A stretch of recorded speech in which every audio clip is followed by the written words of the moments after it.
नमस्कार, मैं सौरभ डोभाल। हमें इस सावन में अधिक से अधिक महामृत्युंजय मंत्र का जाप करना चाहिए। इसके पीछे भी एक छोटी सी कथा है जो इस प्रकार है।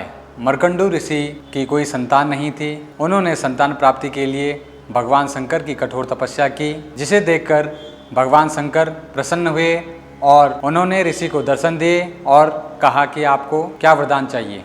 ऋषि ने कहा, हे प्रभु, मेरी कोई संतान नहीं है, मुझे संतान प्राप्ति का वरदान दो। भगवान शंकर ने कहा कि आपको गुणहीन दीर्घायु पुत्र चाहिए या अल्प आयु गुणवान पुत्र चाहिए। ऋषि ने कहा, हे प्रभु, मुझे गुणवान पुत्र ही चाहिए। ऐसा सुनकर भगवान शंकर ने ऋषि को वरदान दिया और कहा, आपके इस पुत्र की आयु 16 वर्ष की होगी और यह अत्यधिक गुणवान होगा। मार्कंडू ऋषि को वरदान में पुत्र प्राप्त हुआ, जिनका नाम मार्कंडेय ऋषि रखा गया।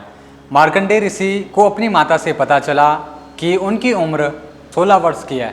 यह जानते हुए मार्कंडेय ऋषि ने सावन मास में ही भगवान शिव की कठोर तपस्या की, जिससे कि भगवान शंकर प्रसन्न हुए और उन्हें दर्शन दिया और उनसे पूछा, हे भक्त, आपको क्या चाहिए?